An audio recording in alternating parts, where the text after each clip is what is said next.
As in my case, it's always been there. It's always been there from a very early age. But it was more of a lingering suffering somewhere in the background. So if you had asked me whether awakening ends the suffering in those first 3 years after my first awakening, then I would say 100%. Absolutely. After years of suppressing and waging war with what I was experiencing, it was actually really liberating for that suffering to finally be allowed.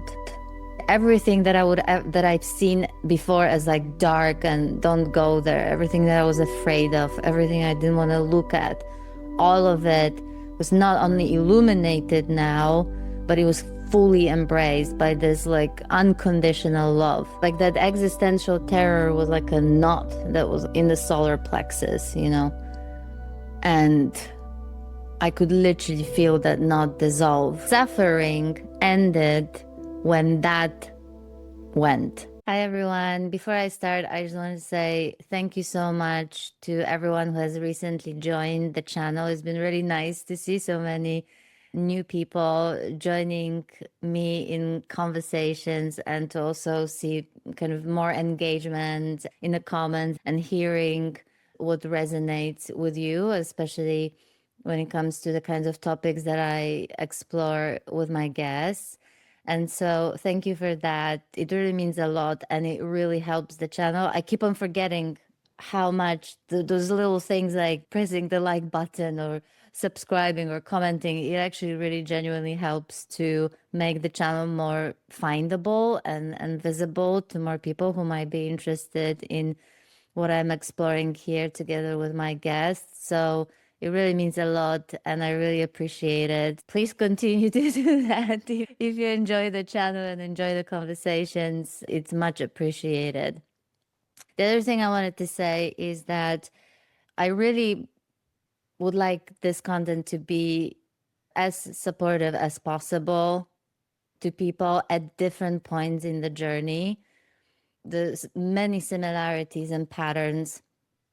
This process of awakening is definitely not linear, and it looks very different to different people. And this is one of those aspects of this process that I enjoy the most. It's how different our journeys are and the kinds of things that each one of us grapples with at different stages, which is why, if you've noticed, I'm talking to all kinds of people at different stages, from different walks of life, different experiences. And I love to bring it to the table because we are at different points in this journey.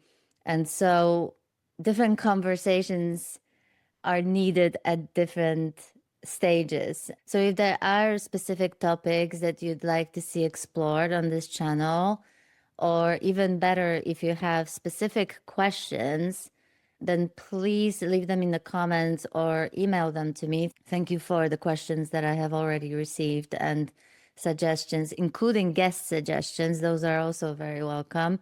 Finally, if you have enjoyed my recent conversation with Frank, then perhaps you'll be happy to hear that Frank is going to be back on the channel and we're going to have another conversation.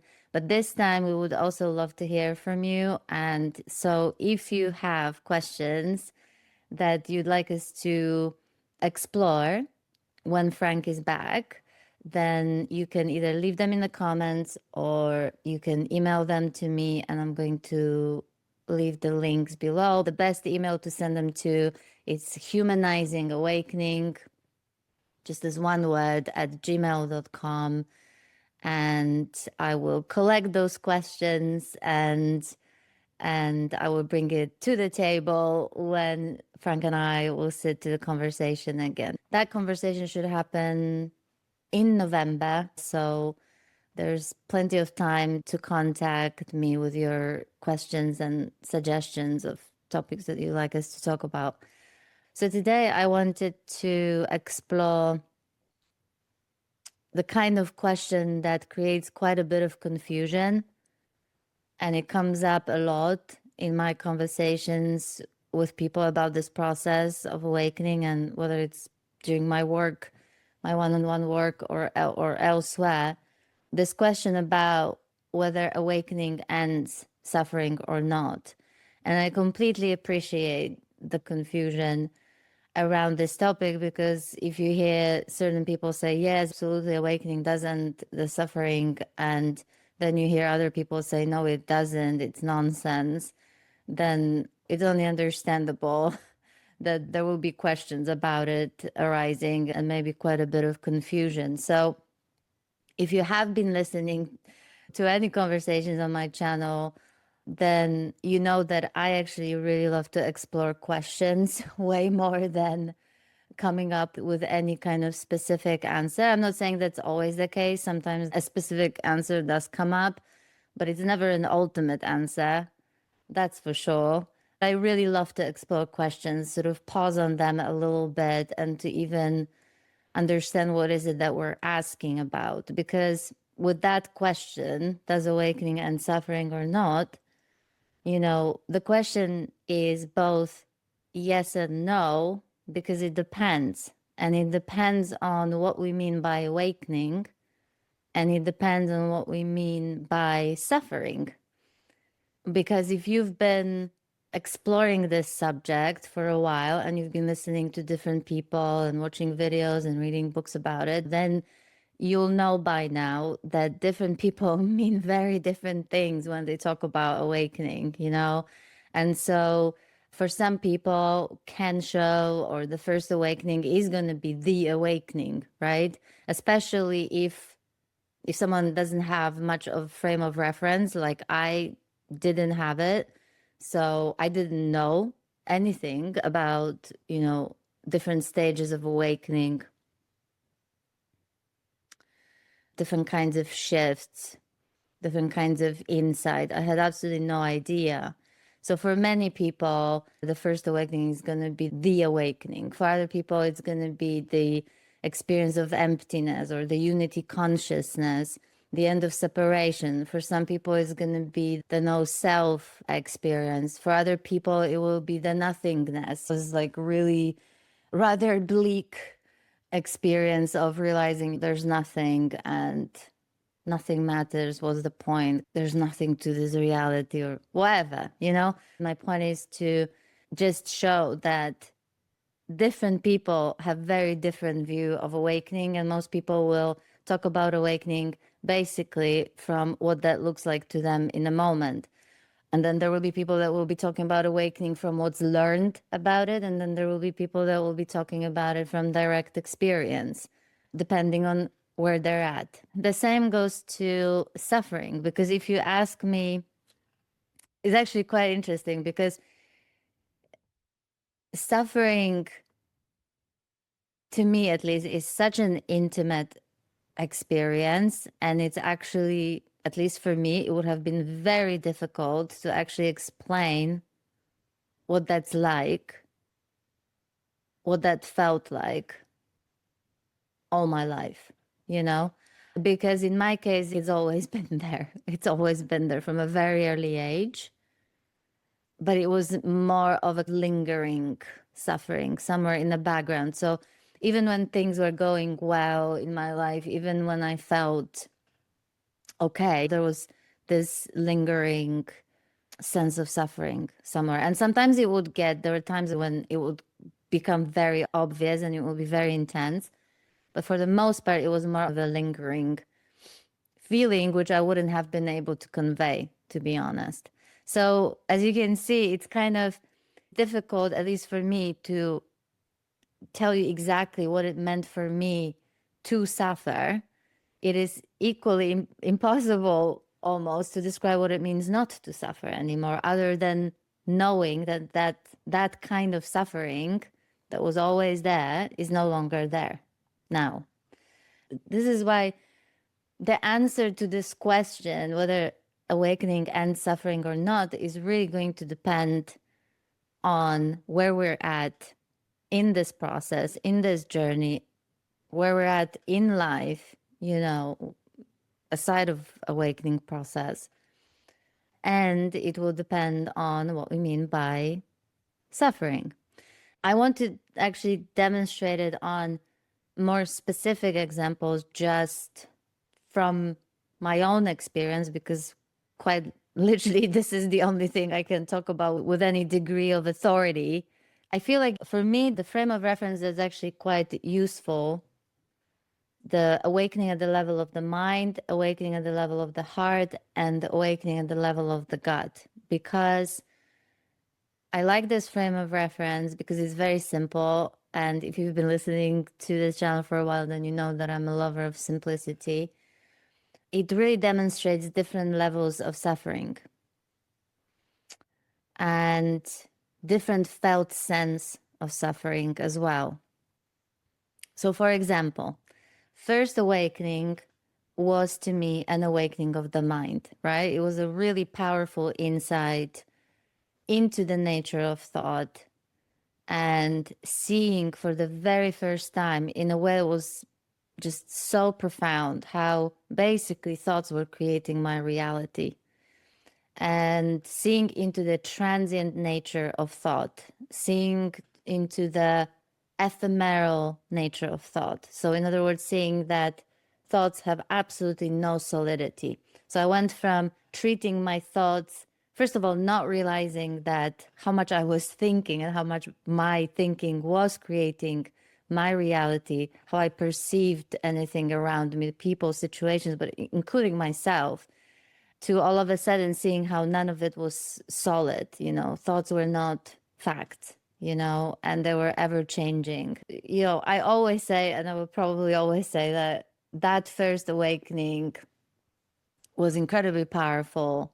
And if that was the only thing I've ever realized, then that would have served me very well for the rest of my life. And so the reason why this was so important in the context of suffering is because all of a sudden I could see so clearly how so much of the suffering that I was experiencing was caused by my narrative, by the narratives, not even my narratives, just narratives, the commentary, the narratives, the thoughts about the circumstances.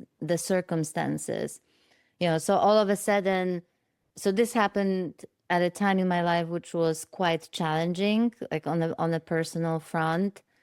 And there were all these problems that I was dealing with, and I really felt this like sense of urgency to solve those problems, because I believe that unless I do that, then I won't be able to experience peace. I won't be happy. I won't be at peace.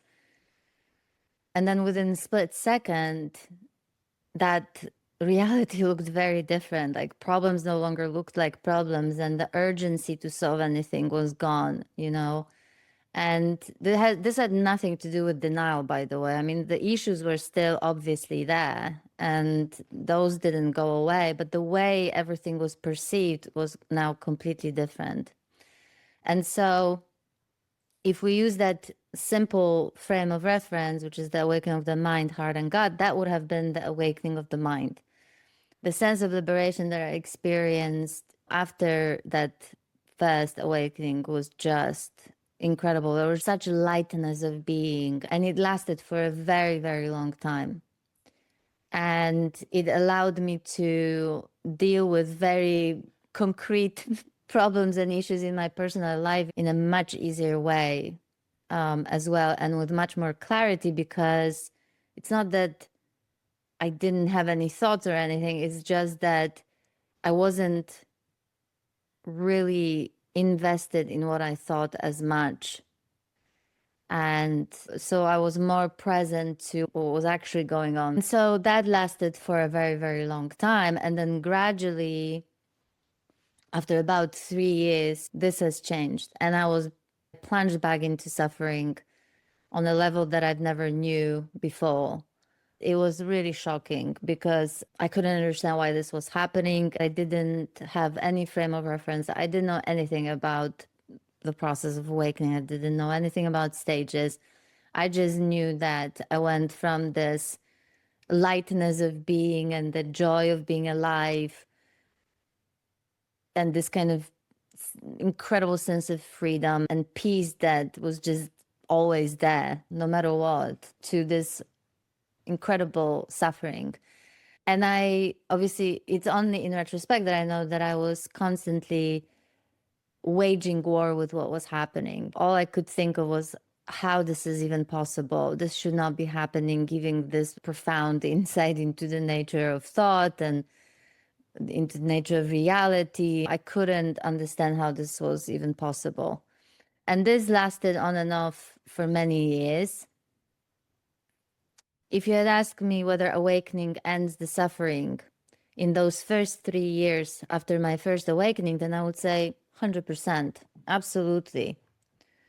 Because I wasn't suffering. It doesn't mean that I was always upbeat and I didn't have my anxious moments or moments where I felt a bit depressed or something like that, but none of it was an issue. And I would have said, yes, awakening definitely ends suffering.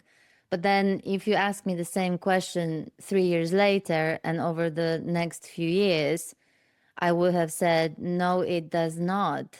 It absolutely does not, because I was suffering and quite honestly, I was just so disillusioned with anything like transcendence, or I didn't want to hear anything about spirituality. I was kind of disillusioned by the insight that I had by the first awakening. I don't know if that makes sense, but it was almost like, well, those things clearly don't last. And I thought this was such a powerful insight and that how I felt was going to last forever, especially that it lasted for so long. It was like a really long, nearly 3 years honeymoon period. It really felt like it was permanent and that I was never going to suffer again. And yet here I was back suffering even more than before. It was a very different kind of suffering as well. I've never plunged into such dark night before. I've never felt an existential terror like that. I never experienced sort of like sense of like the black void sort of trying to suck you in and stuff like that. All of that was very new to me. And of course, because I didn't understand what was going on, that was even more scary and confusing. And of course, now I know that a lot of suffering that was going on at the time was because there was a lot of unconscious material that was coming up to the surface simply to be met, simply to be met. But I kept on basically pushing it away. I kept on spiritualizing it away. Like I would dismiss any kind of discomfort that was arising as just a thought. Oh, it's just a thought, just a story, just a thought. Everything was just a story. And it was at some point, it was just like in the book, I talk about how it became almost like a mantra, of in and of itself, like my own mantra to basically shield myself, protect myself from what I didn't want to feel, which was clearly just basically shielding myself from any kind of emotional discomfort, especially. So then there is an emotional breakdown, massive emotional breakdown, where the emotional pain I experienced at the time was like, again, on a level I had never known before. And yet there was something that felt really liberating after years of suppressing and waging war with what I was experiencing. It was actually really liberating for that suffering to finally be allowed. And so the emotional pain was finally allowed. Doesn't mean that I enjoyed it, but it was the suffering was finally allowed. And then there was the awakening at the level of the heart, which basically cracked my heart wide open. And the compassion that I lost over the years after the first awakening, and like I went from being really numb and not being even able to relate to people on an emotional level, all of that has changed. And compassion was not only restored, but it was like on steroids, and now the emotional pain and suffering was even more allowed. And so there was a lot coming up. If you imagine a bottle with a cork, and that bottle contains everything that's suppressed, and then that cork pops. There was another avalanche of all sorts of emotions and grief and anger and sadness and all of that. But the freedom was in the fact that now it was all allowed. And it was the end of sense of separation. And it was not just on a perceptual level, it was also on the very visceral level. Like it really felt like not even one cell in my body felt separate anymore. And in that emptiness or empty fullness, that I found myself in, everything was allowed. Everything that I've seen before as like dark and don't go there, everything that I was afraid of, everything I didn't want to look at, all of it was not only illuminated now, but it was fully embraced by this like unconditional love. And it was that unconditional love that brought with it a kind of safety, inherent sense of safety with capital S, so that it was now even not only I was not pushing anything away, it was actually I felt safe enough to actually explore things properly, because I was no longer as afraid of emotional discomfort or what leaning into that discomfort was going to reveal. So not only I was not afraid of it anymore, I was totally open to exploring everything. So if you had asked me at that stage, does awakening and suffering, I would say no. I would say it does not, but suffering is not an issue. It's finally it's allowed. It's okay. Actually, I saw so much, almost like a gift in suffering, because the suffering was basically revealing something that just needed to be seen, you know? So there was no like urge to get rid of anything, to fix anything. It was more about welcoming anything that was arising in my experience fully. And then pretty much the same time I experienced what we might call dying before dying, when it was like basically facing the biggest fear of just what I would call then the fear of being nobody, and the sort of existential terror that came up in that moment. The kind of existential terror I felt before, but it was so terrifying to feel that I would brace myself with everything I had to avoid it.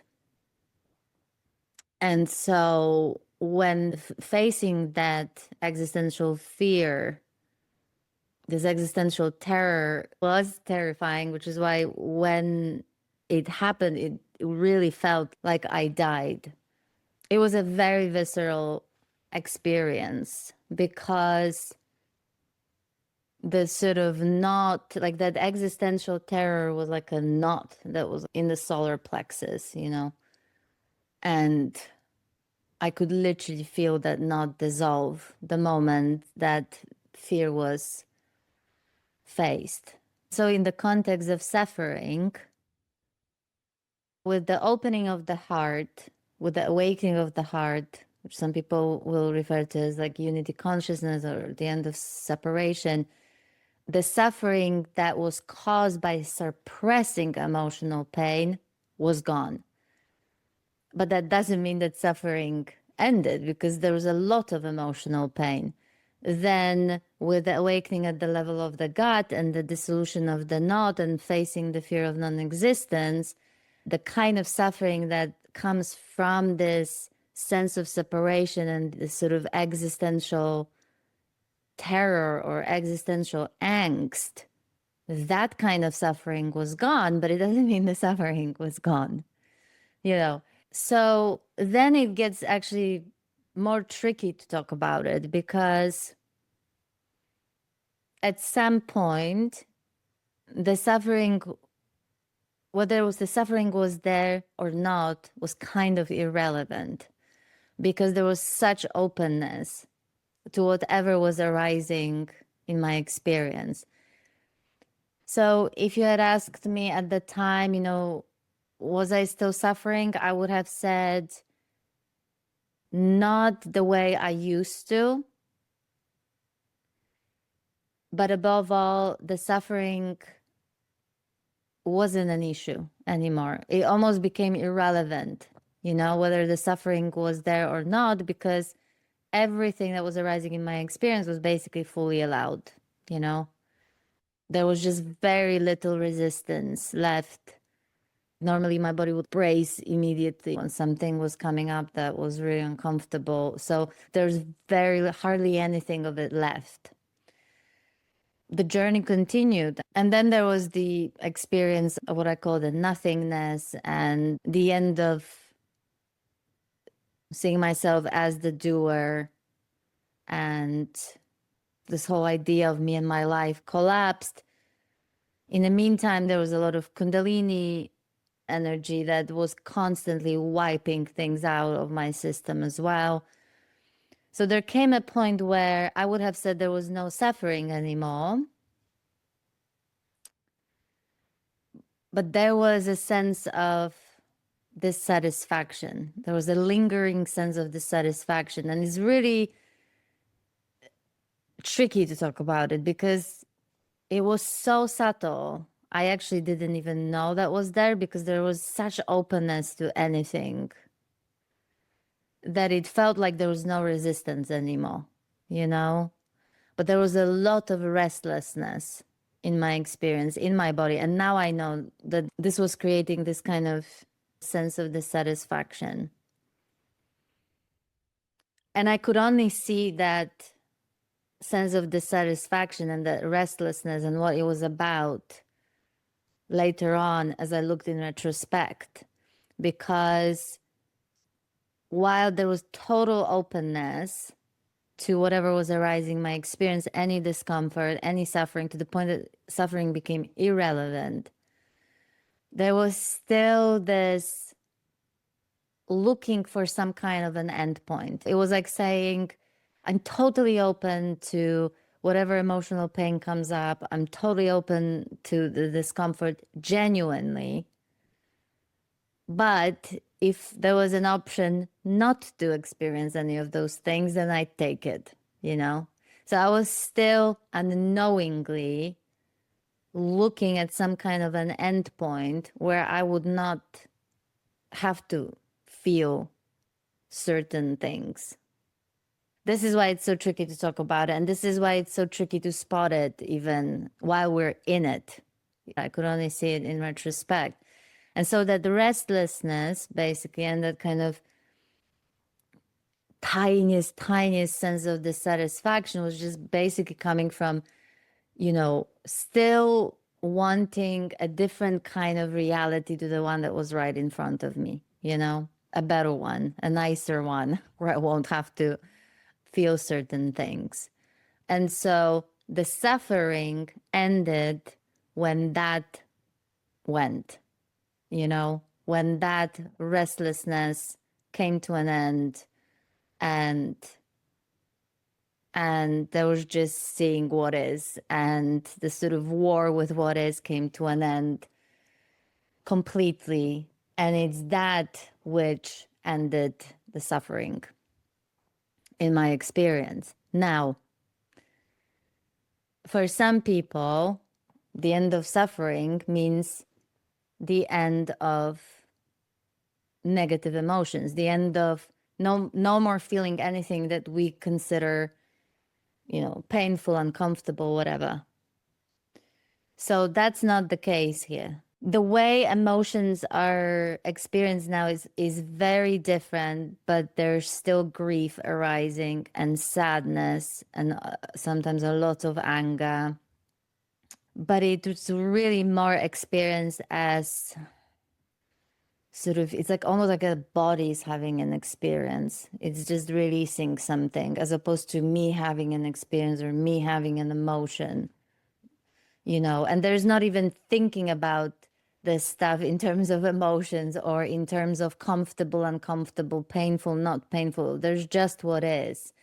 And so for me, the end of suffering was not in not experiencing any of those things. For me, it was the end of resistance to any of it.